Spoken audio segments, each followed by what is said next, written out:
Después de 2 días en que el portal para registrar a los adultos mayores para la vacuna ha estado sin funcionar, creo que al gobierno ya se le han de estar quitando esas ganas de crear su propia red social. ¿Se imaginan? Se caería más veces que Neymar. Bueno, pero en el run run de la escena pública hay otro tema que nos tiene que importar muchísimo, muchísimo más que una red social creada o financiada por el gobierno. Y se trata de la idea de regular a las redes sociales que ya existen. Esto surge de una iniciativa del senador Ricardo Monreal, pero a ver, con calma, vamos por partes. La iniciativa está todavía por hacerse pública. Quienes la han tenido en sus manos son el propio senador y, según él mismo dijo, ya también directivos de las distintas empresas de redes sociales, como Twitter, Facebook, Amazon. ¿Amazon? ¿Dijo Amazon? Y Google. Espérense, les cuento por qué Amazon aparece ahí. Esta es la historia de Parler, una especie de Twitter, una red social fundada bajo la bandera de la absoluta libertad de expresión y que las conversaciones fueran con personas reales y no con bots, como a veces sucede en las redes sociales. Esto la convirtió en la aplicación preferida de los partidarios de ¿quién? De Donald Trump. Incluidos, por supuesto, los personajes tan caricaturescos que tomaron el Capitolio. Así que esta red, que tuvo el año pasado 10 millones de descargas, empezó a tener todavía mucho más éxito una vez que las cuentas del entonces presidente Donald Trump fueron bloqueadas en las distintas redes sociales, o sea, en Twitter y en Facebook. Pero entonces, Apple y Google decidieron retirar Parler de sus tiendas de aplicaciones y Amazon anunció que ya no alojaría esta red social en su servicio en la nube porque no vigilaba las publicaciones y que estas publicaciones incitaban a la violencia. ¿Qué está pasando? Empresas privadas como reguladores de la conversación.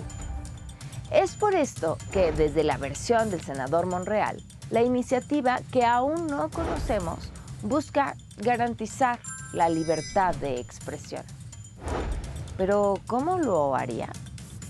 Que no sea una empresa privada la que decida si puede o no quitarte tu cuenta en una red social, sino que tenga que pasar por el filtro de un tercero, que sea, por ejemplo, un órgano autónomo quien lo decida. En este caso, él sugiere el IFETEL.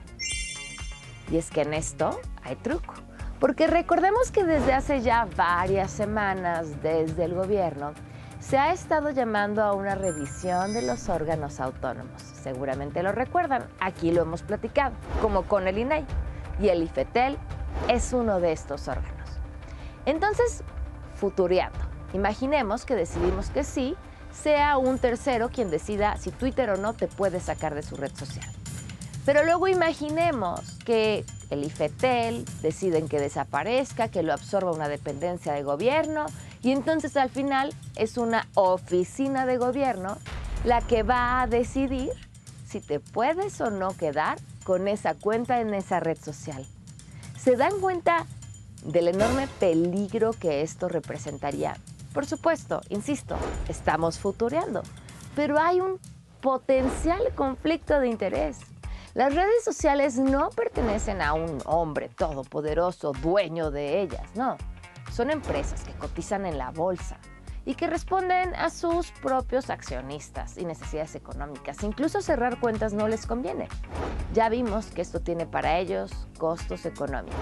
Pero entonces, ¿quiénes y cómo deberían de decidir qué hacer para garantizar un intercambio sano de información y que estos medios de comunicación no sean utilizados para promover delitos, noticias falsas o discursos de odio, que es entre lo más peligroso que pueden hacer?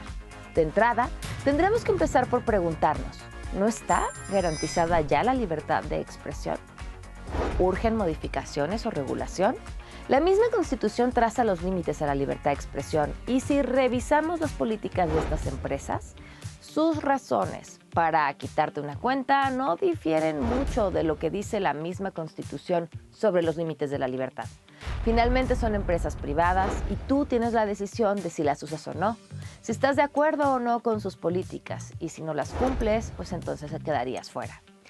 Hay algo en lo que coincido sin duda alguna, y miren que dudar es mi chamba, con el senador Monreal.